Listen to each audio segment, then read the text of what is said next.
So, guys, today we have Mr. Tanuj Pathak, All India Rank 72 UPSC Civil Services Examination 2023 with us. Many congratulations, Tanuj. Finally, एक बोलते हैं ना journey एक happy ending पे आके खत्म हुई. हाँ सर, बात सही है। रिलीफ लग रहा है काफी ज्यादा अब। तो वैसे वैसे तो रिजल्ट परसों आना था, बट वो पता है वो वेट में निकल गया थोड़ा सा. और फिर हाँ सर। एकदम से रिजल्ट आया. तो आप वेट कर रहे थे परसों. हाँ सर, थोड़ा वेट तो कर ही रहा था क्योंकि लग रहा था कि आ जाएगा। बट नहीं आया फाइनली। बट फिर 16 को आई गया अल्टीमेटली। और सरप्राइज था एकदम ही, और स्वीट सरप्राइज बोलूंगा इसको तो मैं एकदम से। एंड तो स्वीट एंड ऐसा सरप्राइज बोलते हैं ना, चेरी ऑन अ टॉपिंग वाला सरप्राइज. हाँ हाँ, एग्जैक्टली सर। तो जब वो रिजल्ट सामने आया, आपने देखा, how did you felt? Sir, सबसे ज्यादा मेरे को आई गेस रिलीव लगा कि एक बहुत बड़ा जो पहाड़ उठाया था सर पे वो खत्म हुआ। और शायद आईएएस मिल जाएगा तो ड्रीम सर्विस भी मिल जाएगी, तो एक बहुत बड़ा रिलीफ था। खुशियां भी थी। और मदर आसपास ही थी, तो काफी इमोशनल माहौल हो गया था उस टाइम। तो ग्रेट. काफी अच्छा मोमेंट था सर वो। ग्रेट. बोलते हैं ना, आपके चेहरे से मैं वो खुशी फील कर पा रहा हूँ, और बहुत सारे और बच्चे वो खुशी फील करके एटलीस्ट एक इंस्पिरेशन ले पाएंगे टू क्रैक दिस एग्जाम. हाँ जी सर। सो कितने साल की जर्नी रही आपकी इस तैयारी में? सर ऑलमोस्ट 4 इयर्स होने वाले हैं अब। जून 2020 मैंने स्टार्ट किया था। ओके. और थर्ड अटेम्प्ट था सर मेरा ये वाला। Okay, great. और जो थर्ड अटेम्प्ट था उसमें मतलब, जो बाकी एस्पिरेंट्स के लिए एक छोटा सा सवाल कि उसमें ऐसा क्या खास किया आपने कि ये एग्जाम इतना मतलब स्मूथ हो गया? सर एक्चुअली मेरा 2021 और 2022 दोनों में मैंने इंटरव्यू स्टेज तक पहुंचा था, दोनों में इंटरव्यूज दिए थे। पर वही है कि थोड़े थोड़े नंबर हर सब्जेक्ट में और सब मिला मिला कम रह जा रहे थे, कुछ कुछ नंबर्स। तो इस बार मोस्टली मैंने शायद थोड़े रिसोर्सेज में चेंज करे अपने कुछ कुछ सब्जेक्ट्स को लेकर।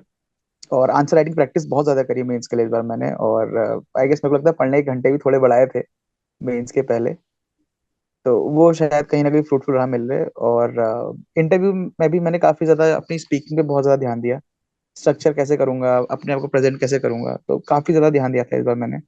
और शायद कहीं ना कहीं सर वो कहीं छोटा डिफरेंस लेके आया, और थोड़े मार्क्स इंक्रीज हुए हैं सर पिछले 2 अटेम्प्ट से। ग्रेट. मतलब देखो, जब पहले दो में इंटरव्यू स्टेज तक पहुंचना, तो उसके बाद एक बहुत बड़ा चैलेंज आ जाता है कि अपने आप को ना रीस्टार्ट करना इस एग्जाम जर्नी में. हाँ सर। है ना? तो और अभी और भी बहुत सारे एस्पिरेंट होंगे जिनके साथ वो वाली जर्नी ना जो आपने महसूस करी है वो अभी हुई होगी. है ना? हाँ सर, तो एग्जैक्टली। कुछ कुछ आप उनको कहना चाहते हो कुछ?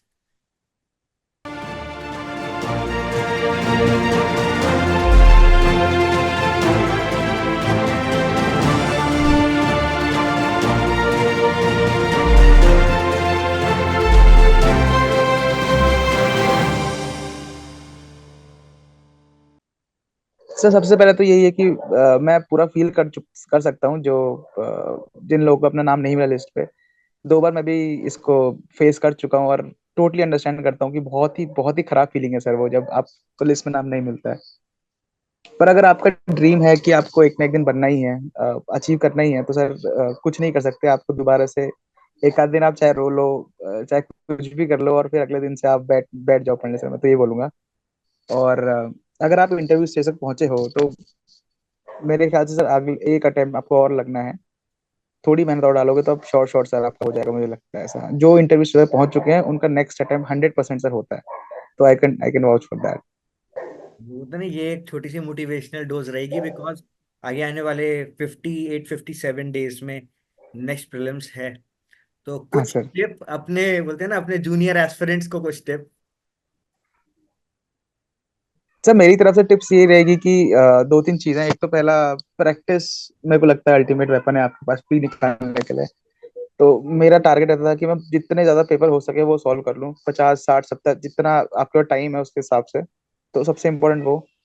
दूसरा, प्रीवियस ईयर क्वेश्चन पे बहुत ज्यादा फोकस करता था।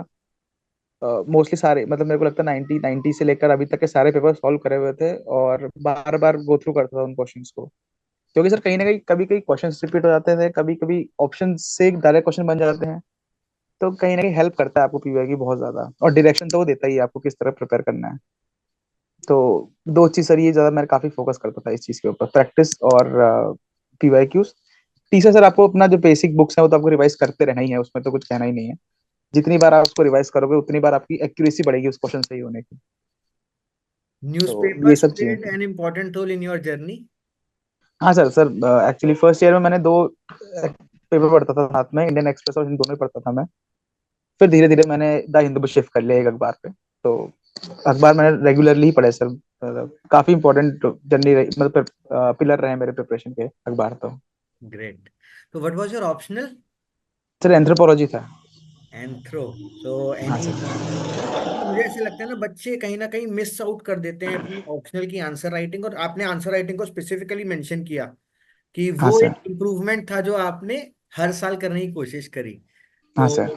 कुछ उस चीज में भी आप बताना चाहोगे कि क्या आपने गलतियां करी थी, उनको क्या आपने कैसे कवर करने की कोशिश करी? सर एक्चुअली ऑप्शन मुझे लगता है कि थोड़ा सा आपको ज्यादा डेप्थ में पढ़ने की जरूरत होती है उस चीज को। ये जीएस तो आप एक बार को थोड़ा सा ऊपर ऊपर समझ के आपका हो जाता है, पर ऑप्शन सब्जेक्ट ऐसा है जो आपको बहुत डीप घुस के पढ़ना पड़ेगा।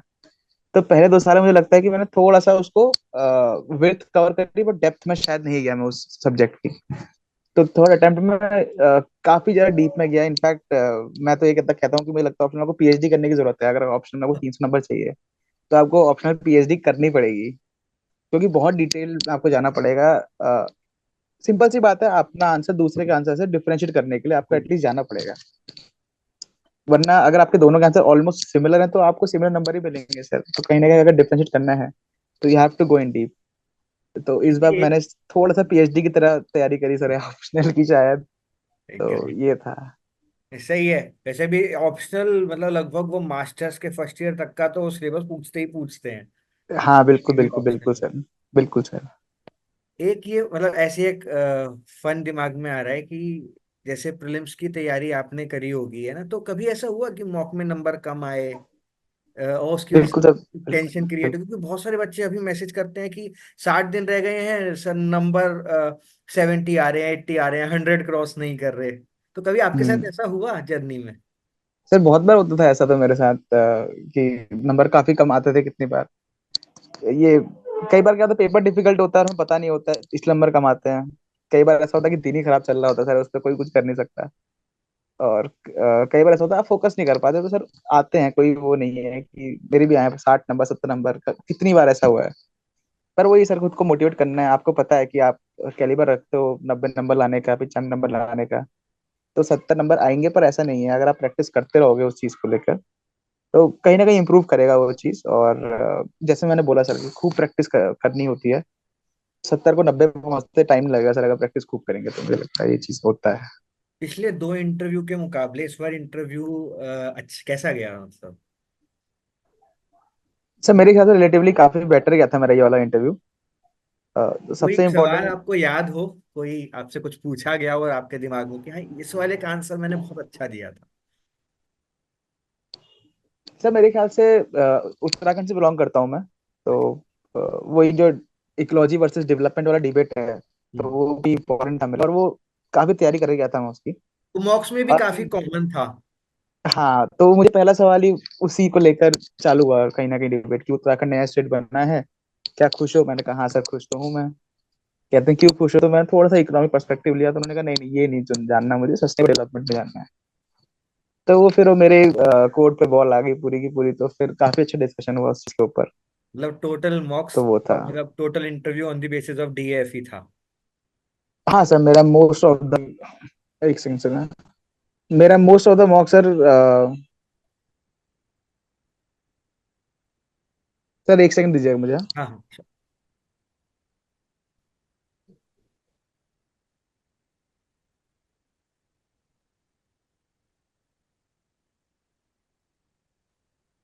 सर ऑडिबल हूँ मैं अभी भी? हाँ हाँ हाँ। हाँ सर, तो मेरा मोस्ट ऑफ द इंटरव्यू डेफ पे गया था। उत्तराखंड पे काफी क्वेश्चन थे मेरे पास, सस्टेनेबल डेवलपमेंट से रिलेटेड, डिजास्टर मैनेजमेंट से रिलेटेड, इकोनॉमिक डेवलपमेंट से रिलेटेड। उसके अलावा सर आजकल ये एमएसपी और ये फार्म प्रोटेस्ट चल रही थी, जब इंटरव्यू था तो उस पर काफी बात हुई थी, तो प्रिपेयर करके गया था उसके ऊपर भी। और उस टाइम भारत रत्न, एवरीथिंग मतलब most of the things were in news.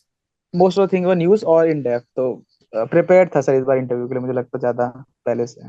Great. बोलते हैं ना कि everything ends well when result is positive. हाँ वही वही है सर, एग्जैक्टली exactly, मतलब वही चेंज देख रहा हूँ मैं कि पिछले 2 साल से शायद मैं कुछ ठीक कर रहा था पर रिजल्ट नहीं आ रहा था। पर हम्म। इस बार थोड़ी चेंज इम्प्रूवमेंट करा तो रिजल्ट आया, पर ऐसा लगता है काफी कुछ चीजें चेंज करी हैं, तो वो होता ही है सर, सही बोल रहे हो आप।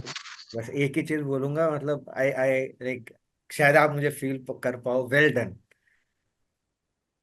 Thank you so much sir. हाँ वेरी हैप्पी बिल्कुल सर, टू ये तो सी योर स्माइलिंग फेस। लगा सर मेरे को, आपने जब बोला वेल्डन तो वो डायरेक्ट फेस दिल पे लगा sir. What are your plans, like अभी क्या प्लान्स हैं बिफोर गोइंग टू लवासना? सर वही है, काफी सारे प्लान्स पेंडिंग पड़े हैं, फ्रेंड्स के साथ, पेरेंट्स के साथ, रिलेटिव्स के साथ। तो मतलब मंदिर मंदिर जाना है कुछ, पेरेंट्स को लेके, फ्रेंड्स को लेके घूमने जाना है। तो यही सब है, छोटे मोटे प्लान है, 2-3 महीने में सर ये पूरा करेंगे जो पुराने सारे हैं। नवरात्रों में रिजल्ट आया है वैसे भी। हाँ हाँ हाँ, तो वो भी है सर। चलो, great and all the very best. It was great talking to you. Very thank proud. You so much sir. Thank you so much sir. Thank you and all the very best. Thank you so much, thank you so thank much. You.